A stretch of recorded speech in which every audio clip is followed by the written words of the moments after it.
natatanggap na threat through emails, texts, and calls. Na sinasabing, huwag mo ituloy yan kung ayaw mo sumunod kay Percy Lapid. Di umano daw, nagpaplano dukutin ako. Utos daw ito ng kanilang isa sa mga boss. Hindi ko na lang po papangalanan kung sino po ito. Ayan. Sino kayang malaking boss itong mga kababayan? Itong sinasabi ni Banat Bay. Totoo kaya ito? Or drama lang? Tutuloy natin. Pero alam ko namang may idea na kayo. Alam mo, nagtanong-tanong na ako kasi gawain po talaga ng iba yan. Yung mga ibang tiwaling. Hindi ho lahat ng confidential agent tiwali. Ako po So guys, confidential agent daw mga kababayan at utos daw ito ng malaking boss. Ayon kay Banat Bay. Baka daw masunod siya kay Percy Lapid. May nagbabanta daw sa kanya mga kababayan. Totoo kaya ito guys? Kayo, comment kayo. Mag-comment kayo kung totoo ito or hindi. Para mabasa natin yung comment nyo. Or baka drama lang ito. No? Kasi nga sa nangyayari ngayon sa kaguluhan mga kababayan. So, usually itong mga confidential agent, ito po yung mga bata ng mga inappoint nung kasulukuyang boss nung administrasyon na yon. so kasalukuyan, ibig sabihin ngayong administrasyon mga kababayan.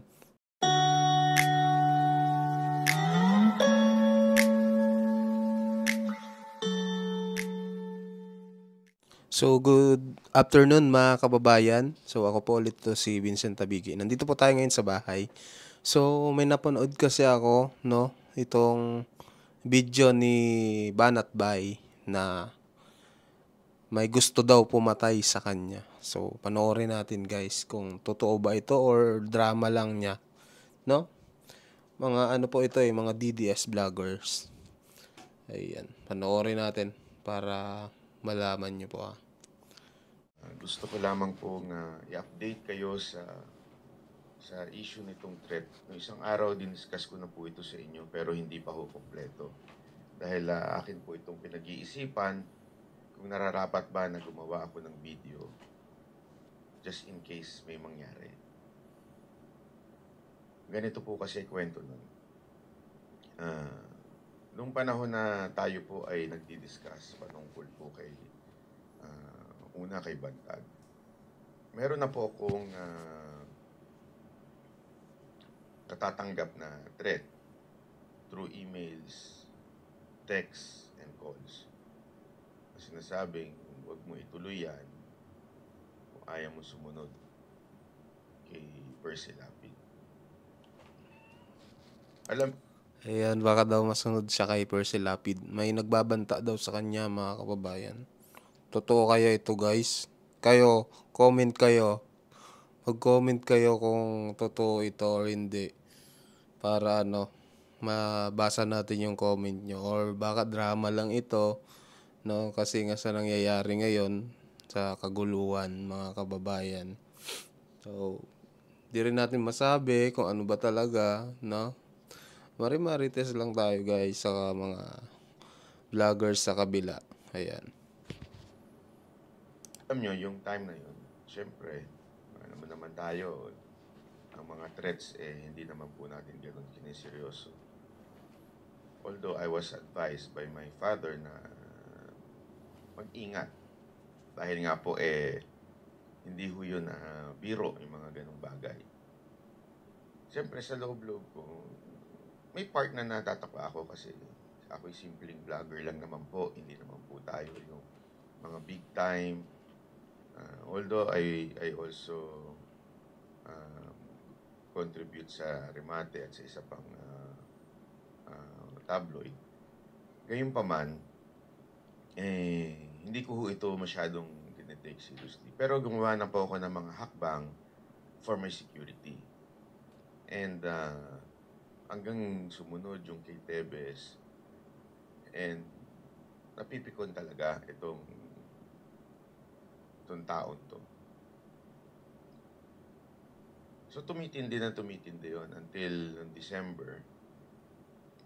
Sabi ko nga po sa inyo when I was in Japan, kung ano-anong call, as in at least 10 calls a day ang natatanggap ko with different numbers.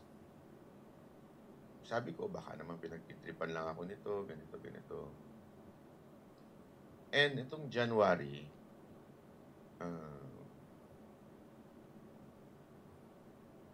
meron pa rin akong mga natatanggap. Okay lang, sabi ko, sige, okay lang. Until last night, na kaya nga po, ginagawa ko na po itong video na ito. Alam niyo po, sa totoo lang, I don't like doing this kasi lagi ko naman sinasabi ito sa inyo, yung mga lalo na yung mga banateros, di ba? Minsan kasi may mga vlogger dyan na they think na the world revolves around them. Sa akin po kasi hindi. I really do. I'm just a messenger. I don't want to be the topic. Diba? As much as possible, I don't want to center to myself. Ayokong, alam mo yun, feeling masyado na ganito importante. Hindi ko yan tipo dahil wala lang ako, isa lang akong tao. I mean, compare sa ilang milyong mga Pilipino, ano ba naman ako? Yun ang lagi nasa isip ko. OA yan, ganyan. But last night, I received a very concrete news.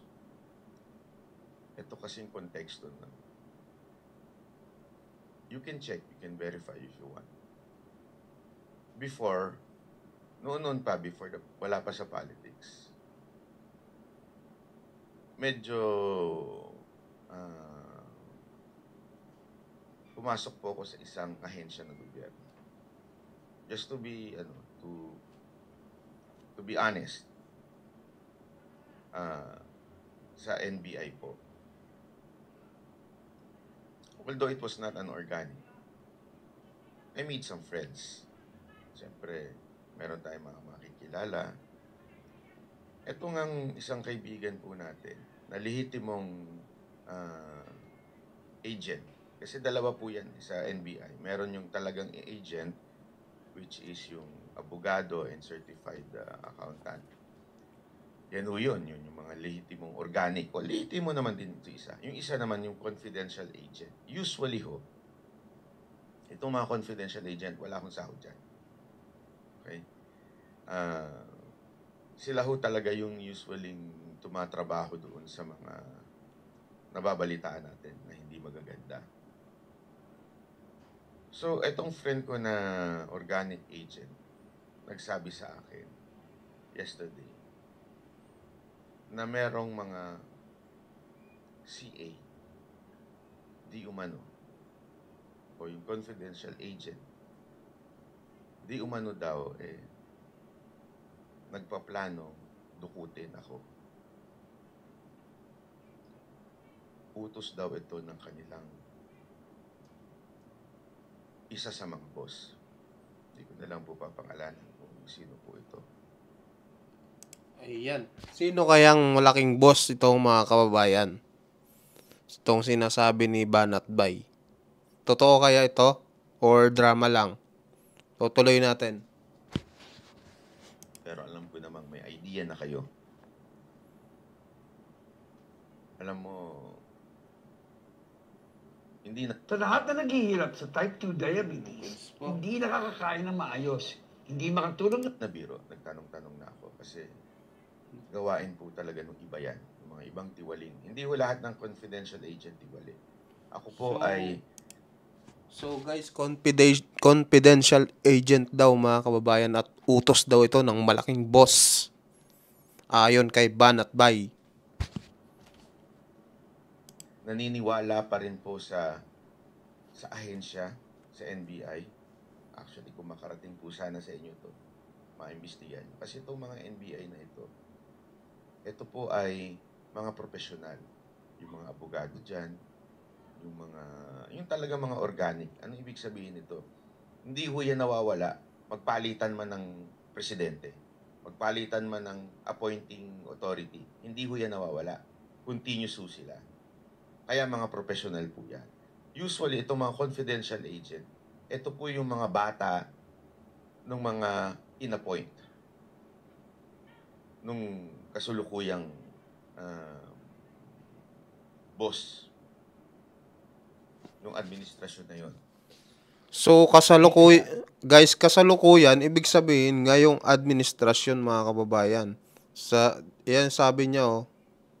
Itong Ulitin natin, ha. Sabi niya.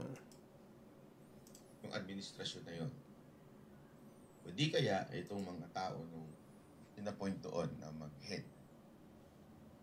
Yan po ang mga CA. Kaya ang kasip nga po, hindi po sila makapasok ng agent dahil nga po hindi sila abogado o kaya certified accountant. So, yun po ang sitwasyon. So, nung nalaman ko po yun, siyempre po, para sa kaalaman ng iba, nagdodobling ingat ako at nagdodoble rin po ako ng seguridad ko sa aking buhay. But again, as I've said kahapon, isang araw, sabi ko nga, lahat naman po tayo dyan ng patungan. Diba? Ako naniniwala ako dyan. Yan ang isang bagay na pinaniniwalaan ko with all of my heart. Sabi nga nila, di ba? To live is Christ and to die is gain. So hindi po ako natatakot. As a matter of fact, I'm okay. Bakit po? Di tapos na ang problema sa mundo na ito. Kasama mo ng Panginoon. Again, I'm not ulitin ko at hindi ko po sinasabing ako'y banal. Pero tinanggap ko ang kapatawaran na binigay ni Kristo sa akin. At ako yun eh. Ang dami mong ininsulto, Banat Bay, tapos sabihin mo, magiging ano ka na? Anong sabi mo? At ako yun ay sapat na para maging secure ako sa aking eternity. Ngayon, habang nandito sa lupa, may kanya-kanya tayong purpose sa buhay. May kanya-kanya tayong calling.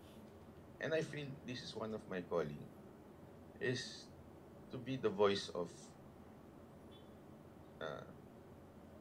ng mga needy o na mga injustices, especially with our corrupt politicians, to open some eyes. Diba? Kaya nga po, just in case lang, something happened to me. Although again, dinoble ko po. So yung mga mahal ko sa buhay, wag po kayo mag-alala. Just in case lang po, ito lang yung video na ito, i-share ninyo, i-play ninyo na magkaalaman kung sino talaga ang Yumare. Kasi ito ho hindi na ho ito kwento-kwento, hindi na ho ito marites. Ito po ay narinig ko na po mismo doon sa kakilala natin sa loob. At doon naman sa mga mapapag-utusan lang. Ito na ang sinasabi ko sa inyo. Kung mahal nyo pamilya mo, kung mahal ninyo ang inyong pamilya, kung alam nyo po na ang inyong pamilya ay kailangan kayo, huwag nyo na pong gawin. Dahil hindi po ako papakuha ng buhay. Gayon din ang aking mga kasamahan. Sisiguraduhin meron mangyayari sa inyo. Hindi ho kami uurong. Ito ho mga nasa paligid ko. Totoo kaya ito, guys? Grabe, parang may hugot ni Banat Bay. Mukhang tunay ito, ah. Mga kababayan, palagay nyo, kung ito ba ay tunay, mag-comment po kayo, no, dito sa statement ni Banat Bay. ay mga handa ibuwis sa kanilang buhay. Ang tanong ko sa inyo, kayong mga napag-utusan, handa ba kayo? Dahil kawawa ang pamilya niyo. At ikaw namang boss nila, alam mo, mas maganda, magpahinga ka na lang. Isipin mo na lang yung iyong mga pamilya na spend time with your family instead of doing this. Why? Even if you kill the kill the messenger, you cannot kill the message. Ngayon ang tatandaan mo. Kasaysayan na yan sa mundo. Nangyari na yan kay Bantag, kay Tebes, di ba? Hindi ko sinasabi patay na sila, pero you tried, di ba, to silence them. But they will not allow that. Sa akin din. Hindi ko naman sinasabi importante ko. Pero, pag may nangyari, magiging importante ko. Kaya mag-isip-isip ka. Dahil ikaw ang puputukan nito. Sa mga confidential agent, di umanong napag-utusan, isipin nyo na lang yung pamilya nyo. Maraming salamat po. Ako si Banat. So, yun lang mga kababayan. So, kayo, anong masasabi nyo dito sa statement ni Banat Bay? Mga kababayan. So, grabe ito. Matindi itong kanyang pinagdadaanan, no? Kung totoo man ito. Pero kung hindi naman mga kababayan, ewan lang, no? So, ito, yung opinion ko lang. Baka mamaya, drama-drama lang ito mga kababayan, no? Pero hindi rin natin masasabi kung tunay ba ito kasi mayroon daw siyang kakilala sa loob na yun nga daw gusto siyang dukutin, mga kababayan, umano. At utos daw ito ng malaking boss nila. Sino kaya ito, mga kababayan? Kaya mag-comment kayo kung ano yung masasabi nyo dito. So maraming salamat po. Hanggang dito na lang mga kababayan yung ating vlog. Thank you. Bye-bye.